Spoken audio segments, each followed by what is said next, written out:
Hello G, Assalamu alaikum. How are you all? Hope so you are doing well. Welcome back to my YouTube channel and welcome back to another new video of MTH 501 lecture number 3, lecture number 1 and 2 मैं already अपने channel पे upload कर चुकी हूँ, so you can check it from now.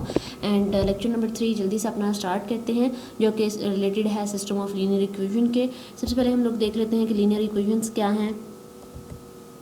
ठीक है, तो linear equation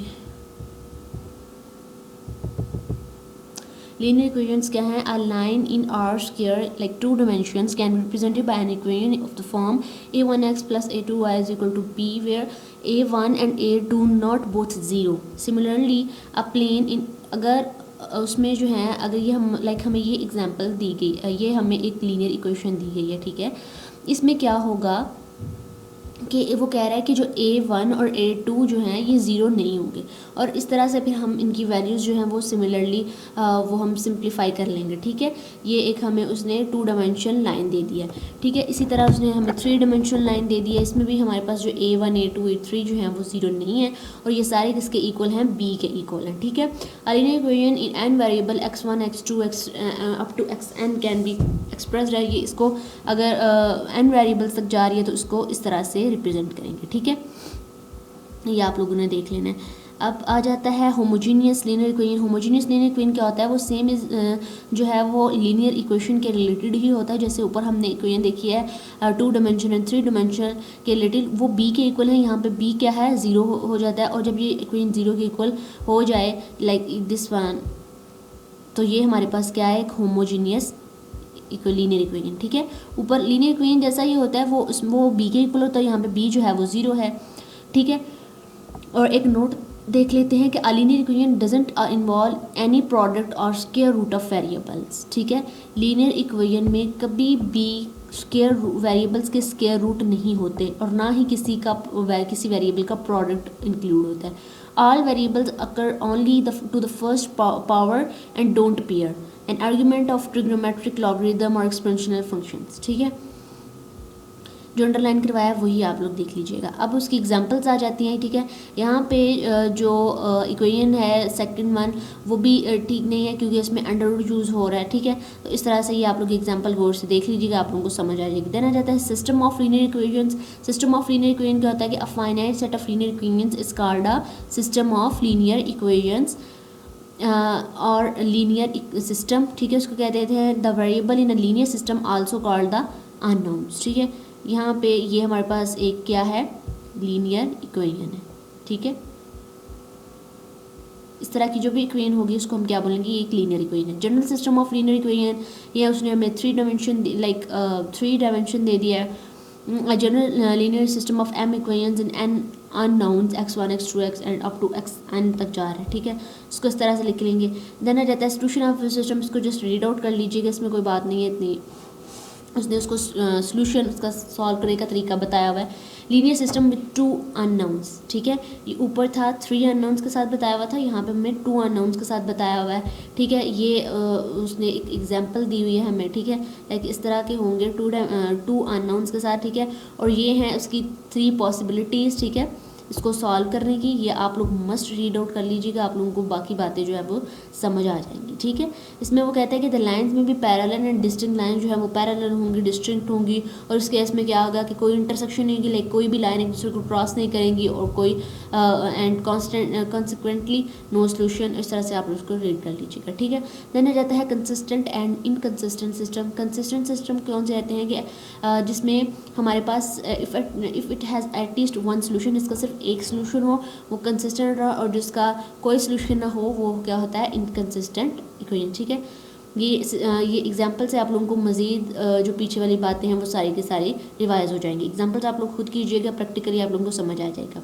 linear system with 3 unknown, ऊपर हमने 2 अननोन देखा था, यहाँ पे 3 अननोन है, इसकी भी एग्जांपल्स दी गई हैं, तो यहाँ से आप लोगों को ईजीली समझ आ जाएगा. ठीक है, इनको प्रैक्टिकली ज़रूर कीजिएगा. Parametric representation, it is very convenient to describe the solution that in this case is to express it parametrically. ठीक है, we can't do by this letting. ठीक है, इसको आप लोग इसकी एग्जांपल देखिएगा, आपको अच्छे से समझ आ जाएगा. ठीक है, सारी इक्वेशंस यहाँ पे एक रो कॉलम ऑपरेशन भी अप्लाई किया हुआ है. Solve the linear system. ठीक है, जैसे इस तरह इस एग्जांपल में उन्होंने बोला है कि इसको सॉल्व करें. ठीक है, तो इसको सॉल्व करने के लिए उसका सोल्यूशन सारा उन्होंने दिया हुआ है, ठीक है। और यहाँ पे कहीं पे उन्होंने रो कॉलम ऑपरेशन जहाँ पे उसकी ज़रूरत होती है वो अप्लाई करते हैं, वरना वो आपको बता देते हैं कि यहाँ पे रो ऑपरेशन अप्लाई करो, यहाँ पे कॉलम ऑपरेशन अप्लाई करो, सो हो जाता है इजीली। देन आ जाता है मैट्रिक्स नोटेशन। मैट्रिक्स नोटेशन क्या है? The essential information of a linear system can be recorded compactly in rectangular अरे कॉल्ड अ मैट्रिक्स, ठीक है। ये यहाँ पे हमें इसने एक इक्वेशन दे दी है, ठीक है, और उसका बोला है उसने कि इसको सॉल्व करें, ठीक है। तो इसकी उन्होंने लिखी है, ठीक है। यहाँ पे 1 - 2 1 0 2 जिसके साथ कुछ भी नहीं है वो 0 उसने खुद ही लेट कर लिया है, ठीक है। इस तरह से उसने लिख लिया। देन उसने क्या किया, ये ए बी, ये आप लोग खुद इसको रीड कीजिएगा, और इसको डिनोट करते हैं ए और सबस्क्रिप्ट में लग जाता है बी, छोट को स्मॉल लेटर में। सॉल्विंग अ लीनियर सिस्टम, इस तरह इसको सॉल्व कैसे करते हैं, ठीक है। ये सारा उन्होंने मेथड बताया हुआ। एग्जांपल नंबर 5 देख लेते हैं। यहाँ पे उन्होंने हमें एक वही वाली एग्जांपल बताई है, ठीक है, और उसका वो उसने हमें सॉल्व करके बताया। लाइक उसने इस तरह से लिख लिए। अब हमने इसको सॉल्व कैसे करना है, फर्स्ट रो ली है, क्या किया उसने, थर्ड रो को फर्स्ट रो से मल्टीप्लाई करवाया है, ठीक है। लाइक उसने क्या किया है, उसने रो ऑपरेशन अप्लाई किया, ठीक है। थर्ड रो को सेकंड रो से मल्टीप्लाई करवाया है, लाइक R4 to R2। तो इस तरह से उसने रो कॉलम ऑपरेशन अप्लाई करके उसको सब्ट्रैक्ट माइनस करके सब्ट्रैक्ट एंड ऐड करके जो भी मल्टीप्लाई करवा के सारा कुछ, तो उसने वो अप्लाई कर दिया, ठीक है। और जब हम इस एट द एंड क्या होगा हमारे पास, हमने क्या फाइंड करनी है, x1 x2 एंड x3 की वैल्यूज़ पुट करनी है, फाइंड करनी है सॉरी। तो वो हमारे पास आ जाएंगे, और साथ ही साथ हमारे पास रो कॉलम ऑपरेशन के लिए मैं एक अलग से वीडियो बनाऊंगी, और वो आप लोग देख लीजिएगा, वरना आप लोग गूगल से चेक कीजिएगा। रो कॉलम ऑपरेशन आप लोग को ईजिली समझ आ जाएगा, उसके प्रैक्टिकल कीजिएगा तो भी समझ आ जाएगा, ठीक है। तो रो कॉलम ऑपरेशन में क्या होता है कि जैसे ही हम रो कॉलम ऑपरेशन करते हैं तो साथ ही साथ हमारे पास एक आइडेंटिटी मैट्रिक्स भी क्रिएट होती जाती है, और यहाँ पे जो फोर्थ कॉलम है वो उसमें हमारे पास x1 x2 एंड x3 की वैल्यूज़ बन गई हैं। देन उसने सॉल्व किया हुआ, ठीक है। देन रहता है एलिमेंट्री रो ऑपरेशन, ठीक है। इसके लिए 3 बातें होना ज़रूरी हैं। Which one, the first one is the replacement, ठीक है। अगर हम वो पहली रो को उसी के साथ रिप्लेस कर देते हैं, ठीक है, और non zero multiple of another row, interchange करते हैं, स्केलिंग करते हैं, इस तरह से आप लोगों को रीड आउट कर लीजिएगा, आप लोगों को समझ आ जाएगी। रो एक्विवेलेंट मैट्रिक्सेस, ठीक है। A matrix B said to be row equivalent to a matrix if the, अगर ए को मल्टीप्लाई करने से हमारे पास बी की वैल्यू आ जाए, बी मैट्रिक आ जाए, तो उसको हम कहेंगे कि ये फिर वो रो एक्विवेलेंट मैट्रिक हो जाती है। और इसको डिनोट करते हैं, इस तरह का एक छोटा सा सिंबल है जो कि डिनोट कर रहा है, ठीक है, ये इस तरह का, ठीक है। ये क्या होता है, रो इक्विवेलेंट मैट्रिक को डिनोट करता है, ठीक है। अब यहाँ पे 2 फंडामेंटल क्वेश्चन, ये सारी के सारी एग्जांपल्स हैं बहुत ज़्यादा। इनमें रो कॉलम ऑपरेशन अप्लाई किया हुआ है, आप लोगों ने मैट्रिक में पढ़ा होगा, फर्स्ट ईयर सेकंड ईयर में भी पढ़ा होगा अच्छी तरह से। तो बहुत ही आसान होता है, कोई इसमें मुश्किल बात नहीं होती। तो आप लोगों ने ये सारी की सारी एग्जांपल्स मस्ट करनी है, आप लोगों को यहाँ से काफ़ी हेल्प होगी, और पेपर भी ज़्यादा से ज़्यादा जो है वो हैंड आउट से आता है।